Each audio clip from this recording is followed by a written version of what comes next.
Welcome to this brief overview of the Lead4Change model, a model designed to help school leaders be deliberate about how they implement those large-scale school initiatives.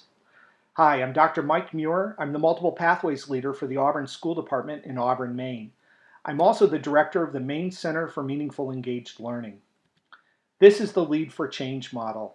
It's a comprehensive model and hoping that leadership will look at all the different components that are important to being successful with large-scale school change. It includes learning as the desired outcome, making clear that that's the most important piece, that not all components are of the same value, and that leadership and teacher practice are those critical components that need to lead the initiative. But there are necessary components that serve a supporting role to leadership and teacher practice: funding, partnerships, resource management, including all the technology management, branding and buzz, that marketing piece, and PD for paradigm shift. Why a separate framework? There's already one-to-one frameworks out there and leadership frameworks out there. Well, this level of change is a complex system. It involves lots of people, departments, organizations, and schools. You've got to pay attention to all the moving parts. And because educators haven't experienced this innovation themselves in many cases, it involves a lot of paradigm shifting. And you can't shift paradigms by sharing information. You've got to do it by giving teachers experiences. Where does this come from? Its roots are in the Maine Learning Technology Initiative, this 12-year-old one-to-one learning with laptop initiative in Maine, still the first and only one-to-one initiative statewide in the country. We learned quickly that there were strategies some schools were using who were successful, and that the less successful schools were not using. Later, as I worked with other kinds of large-scale school change initiatives, it became clear this model supported that work as well. This focused overview is going to use the two guiding questions. How does this guide keep the big thing the big thing? And what is that big thing? And what's the connection between this guide and student learning? Because I'm only going to focus really on the components and the pieces of the components that match up to those questions, you might want to go to mcmell.org and look at a more comprehensive explanation of the model. First off, the key desired outcome is learning. That's the big thing. That's what everything needs to focus on. It's about the learning, not the stuff. One of my favorite quotes is 20 years old. One of the enduring difficulties about technology and education is that a lot of people think about the technology first and the education later. Remember, the value of technology isn't learning how to use it, but rather using it to learn. Leadership has the important piece of creating a shared vision, pulling together those diverse stakeholders that work through a structured sequence of activities to figure out what it is they really want for their students. And it's about applying positive pressure and support, because level of implementation matters. Leadership needs to help set expectations, supervise for them, doesn't need to be high stakes, could be coaching, and provide lots and lots of support.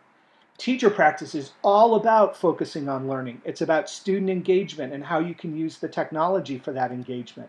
And it's about leveraging those modern learning tools, not just focusing on online textbooks and resources and apps that teach foundational knowledge, but the other 5 powerful uses for learning. Using technology for applying knowledge, including projects and creating and complex reasoning, and for learning progress management and assessment, for supporting independent learning, and for strengthening that home-school connection. And if you're only going to use the technology for what we've always done in school, why invest in technology? It's got to take you to the next level. So you need to look at the model like Dr. Ruben Pendadura's SAMR model: substitution, augmentation, modification, redefinition, that will help you leverage technology to take learning to the next level. And what about within those supporting strategies? Under partnerships, there are 3 types. You've got your cheerleader partners, your implementation partners, but the ones important to this overview are your pedagogical partners. Are you going to work on school projects with other grades in your building or other schools? How about the Historical Society? Are there local organizations and institutions that can help you create those exciting, interesting, contextualized projects and activities for students to do? What about museums and foundations? These are the folks that can help you create that exciting learning for students. Under resource management, it's all about making sure that folks have what they need when they need it, whether that's software, hardware, or the network. And there's got to be a we'll find a way support attitude that helps teachers implement the learning they want to do. And stuff just works. Nothing will cut learning short than when tech doesn't work, software that you don't have access to, or the network is down. And it's about making things happen, not protecting stuff. Well-intentioned tech departments will protect the devices and the network, when in fact, what they need to be doing is finding ways to support teachers implementing the kind of learning experiences they want.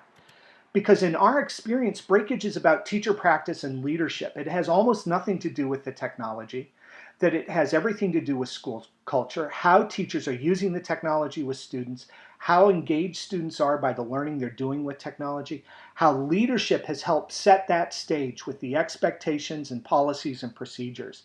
In fact, the departments, tech departments that protect the stuff and the network often have more breakage and less use and a lower level of implementation.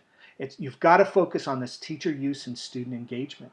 And it's about PD for paradigm shift.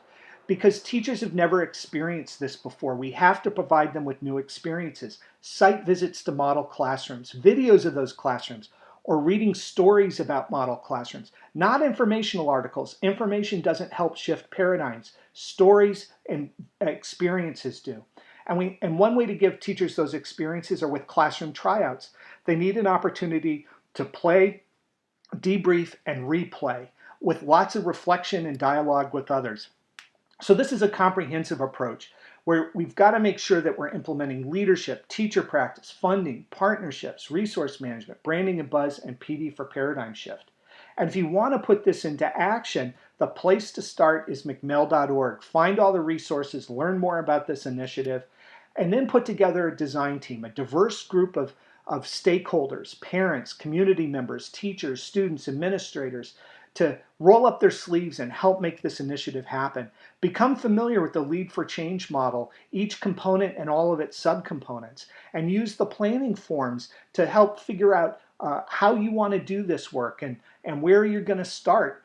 And you can use the check-in tool, a separate page for each component, where you can list the things that you're doing now and combine with the Where the Holes tool, identify places you might have missed. Now, it's okay if you're holding off and you've got plans to do it later, but you don't want to miss a component by accident. You want to make sure you're being deliberate and paying attention to all the critical pieces. So remember, all the resources you need are right on the mcmill.org website.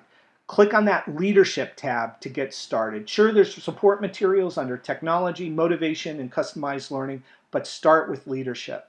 And I hope that you find some model that will help you guide your initiative so you can have a high level of success. Good luck with your initiative.